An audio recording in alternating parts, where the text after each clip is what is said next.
Honorable David Idris Zacharias, born on December 27, 1972, is a distinguished Nigerian politician, entrepreneur, and philanthropist. He currently serves as a member of the Federal House of Representatives, representing the Ida, Ibaji, Igalamela, and Ofu Federal Constituency in Kogi State. He is the chairman of the House Committee on Safety Standards and Regulations. In September 2019, Honorable Zacharias played a pivotal role in advocating for the resolution of a long-standing boundary dispute involving the Ibaji local government area of Kogi State and Enugu-Otu in Enugu State. He supported a motion urging the Nigeria Boundary Commission to expedite efforts in addressing the contentious issue, showcasing his commitment to fostering peace and ensuring territorial clarity for his constituency. His legislative efforts reflect a strong dedication to addressing the socio-economic challenges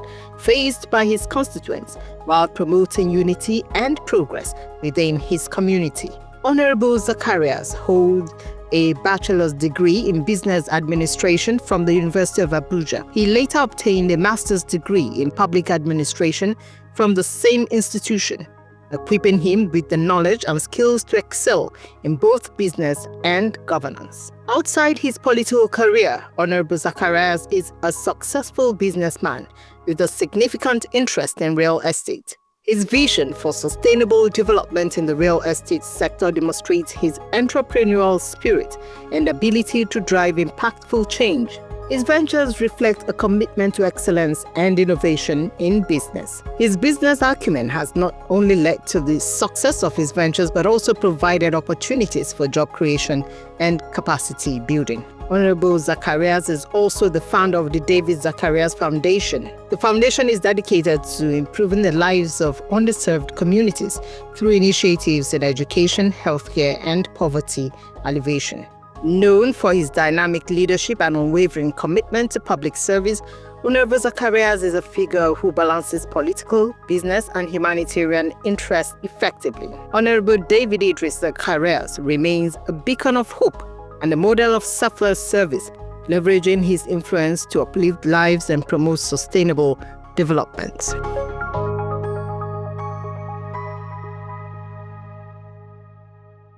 Hello and welcome to the program NASS Unplugged. I am Ada Oka, and here on the program today is Honorable David Idris Zacharias. He is a member representing Ida Federal Constituency in the 10th National Assembly. Honorable, you're welcome to the program. Thank you very much. Once again, I remain Honorable David Idris Zacharias, representing Ida Federal Constituency.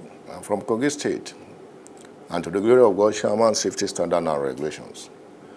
Yeah, being a chairman on safety standards and regulations, where our mandate is the safety of Nigeria. That is our core mandate. Safety of Nigeria, safety of properties, etc., etc. Safety is one of the vital issues in the life of a human being. And as a committee, we are taking it seriously. The committee was inaugurated in 2023, not quite long. The exercise is not an easy exercise because we have seen that in Nigeria, people were ignorant of safety. That's our observations. We carry on our activities, moving from office to another office, either private or governmental sectors. From state to state, we move around, observing the safety and health of Nigerians. We have also observed that a lot of non-compliance in safety, standard. We have entered some offices and we have seen the fractions around both the staff and the strangers, that is the visitors that visited the office. But our duty today is to sanitize, to give orientations to the people about safety. And we are started seeing the results. We have seen the compliance, both from the people in the office and outside the office. So that is our observation so far. And as a committee, we are not going to relent our efforts. We do our best to make sure that safety is accomplished, both at home and in the offices, even on the road. So that is what we are doing as a committee. And as a chairman, I strongly believe that we do better because we're entrusted with this mandate by the leadership of the National Assembly. How can the committee collaborate with state government to enhance safety awareness and education at grassroots level? We dispatch our letter from the office. We have a secretariat, notify the state, either the state government, either the private sector in another state. We dispatch our letter to them, informing them, and also ask them to provide us the certificate of safety standard that warrant them to manage that organizations, either private or government or governmental sectors. So with that letter, in some states that we have visited, they were well prepared and be waiting for us. Even though they could not meet up the demands, that is the requirements that we asked them to serve us. They have been trying to make sure they meet up with the demands.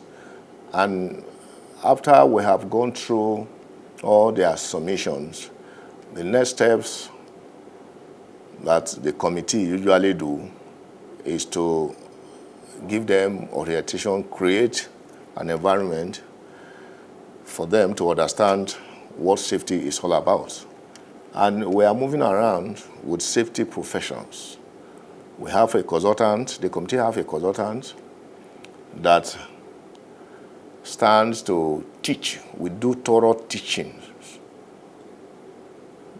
both the law that guides safety and the law that's supposed to be put in place for them not to violate the law of safety. So we give them orientations in such manner. And we have observed a compliance, serious compliance, both from the state and the local level. Okay, talking about those that have not met with the requirements, what are you doing to get them to do? Because it's very important that they actually get it done. Is there a measure taken to actually be sure that they get it done? Yeah, the first step is for them to submit their safety compliance measure, submit to us. We'll look into it. They practice it in our presence. For example, in any office we enter, we ask them we check their fire extinguishers around the offices, the position of the fire extinguishers. We look at the toilets measure. We check their lights. So all the elements, that comprises and leading people to safety. So we will go through it, and we have went through it in several places. So from there, we take a step. We take a step to book with them for proper training. We have the consultant that can direct them, because safety is everywhere. Safety is not only in Nigeria. Here, we are not concerned about Nigeria. What if our people travel from Nigeria to another country? So with that kind of sentiments or with that kind of sense of belonging, so they can, move around and have their life saved. So because of that, they are our consultant. Give them the address, give them the proposals of another burden to come for the training, and they have done a lot. They have trained even from the National Assembly here. They have done training here. They have gone to another state. They have done training there, and the news keeps spreading on a daily basis. Not only safety as per fire incident or any other, we also check the major of the food, how is it being preserved, the standard of the materials that come from outside the country, and both the one that can also be manufactured in this place. We check all these aspects. If it is not up to standard, we also query it, we condemn it. At times, we advise them to burn it in our presence before we leave the arenas. I think that is the work of the committee. That is what we are doing. It's not easy, but we embrace it, and we are doing it as a mandate. Away from your committee, let's look at your constituency and the project. What infrastructure project have you initiated or completed in either federal constituency? Yeah, we have done a lot, but I can mention just a few because of the time. We have constructed schools in my constituency,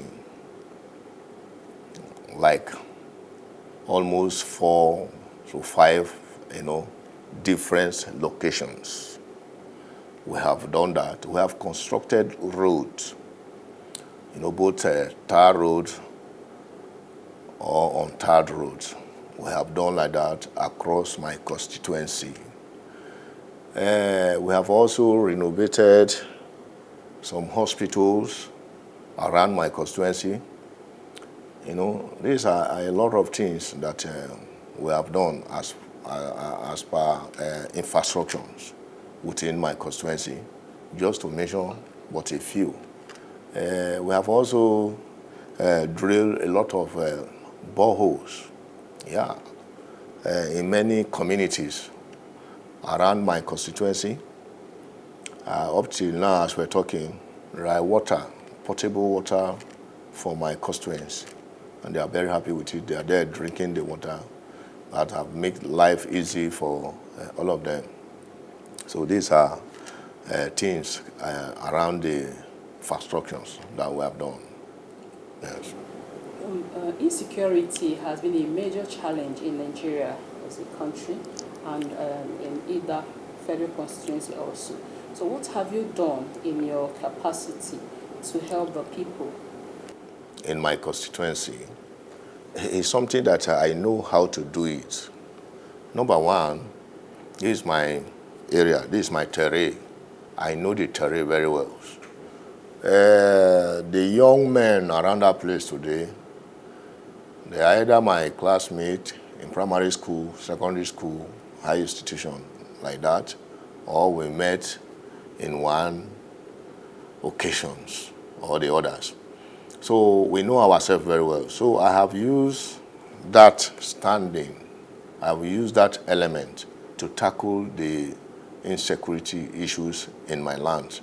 And as a representative, I've also empowered the vigilante groups in my area, such like the provision of motorcycles, vehicles, for them to move, enable them to move around, not just move around, move faster if there's any incident or any information they might have gathered at that moment. So we have made that provision for them. We have also placed them on monthly salaries. We give them, cheapest. It's not much, but something to encourage them. We have also supplied them boots. We have supplied them some of the security gadgets that can help them so that they should not be intimidated when anytime they come across, all these bad boys around my areas. So these are levels we have gone, and we will keep pressing because of what? Because the stakeholder, traditional rulers, religious leader, we're always having a constantly meeting with them, encourage them to discourage all the young men and women around that area to not go into that kind of character or attitudes. It's a collaborative, measure. We have seen the hands of federal government, especially in this, the administration of Mr. President Bola Ahmed Tinubu, and in collaboration with my state government. The governor has tried. They have put all kinds of security apparatus in different perspectives within the state. And in my constituency, yes, we have tried. Both the government and the traditional ruler, in collaboration with the stakeholder, they have tried. Even though the issue of kidnapping is still ongoing up till now, but they have tamed down the issue of security. I can't boldly tell anybody somewhere, because before, you hardly see our people go to farms, but today our people are going to farm. Before, we have had a lot of security incidents, like all this banditry like that, the armed robbery, breaking through windows, to all those things. They have enriched all those ones. I'm not sure we have all those fetish security issues. The only one that stands, and we are still crying to government, is the issue of kidnapping, which is not within my constituency, but it comes from the strangers that collaborate or that have their informants within my constituency. And very soon, with the level they are going, the stakeholder and vigilante, coupled with government security agency, the way they are going, they will still capture and tackle these problems, which I'm sure of that. Flooding remains a recurring issue in parts of your constituency. What proactive measures are you taking to tackle this challenge? The challenges of flooding. Yeah, the issue of flooding is a natural disaster. I can't tell you what, because we have witnessed the measure of water that comes from, another state down to our place before. It comes in different way. The one that comes this year is different from the one that is coming next year. So there's nothing we can do for now. There's no any measure that I can tell you that this is what we have done. The only thing the government has been put in place is to advise the people that are at the riverside, to set aside so that it will not affect their life, neither their property. And they has also helped them. The government has also helped them to build houses so that they can move from this riverside to a safe site within their community.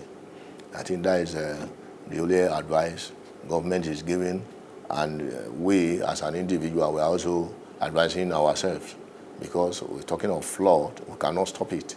It's a natural disaster, like I have said. It comes at waves, so we can't stop it. But we are ready to move our people away from that arena so that it will not affect their life, neither their properties. So this is the level we have gone so far. Okay, and as a way of rounding up, you are a businessman. So what inspired you to join politics, to actually go there and serve your people? What motivated you to join politics? Like you have seen, I'm a businessman. You understand? I'm also, my journey to politics comes from spiritual aspects. And if we go into that, We'll spend the whole, lot of days here. But let me summarize it. I've discovered from the fulfill of purpose that once you helped, your neighbor as a Christian. Say, love your neighbor as yourself. So my journey of this politics started from loving my neighbor, to another community, to another local government, and to another state. That's what pushed me into politics. I didn't go into politics because I love politics. I was called into politics because of what? Charity works that I was involved in my environment, in my neighborhoods. So that was put me into politics. When they see that if I have, I give, they say, can you come and represent us? And since then, we have been doing. And they have never regretted. We are moving on. This is my second tenure in the National Assembly here. And in my place, nobody has even gone for second terms. But I came for first time, and they also voted me for second time. I think it's because of my relationship with them, my servicing to them, my open hands and open mind to the service of humanity in that arena. And that is it. If not, it's not that I'm the best. There are more people that are there agitating for the same positions, but my people choose me to remain there for them, to represent them. And to the glory of God, I'm not the best, but I'm doing my best. So that is the only thing I can tell you about my journey to the politics. I must say a very big thank you to you, Honorable, for your time. We're happy to have you on the program. And this is where we wrap it up today on the program, NASS Unplugged. Thank you for watching.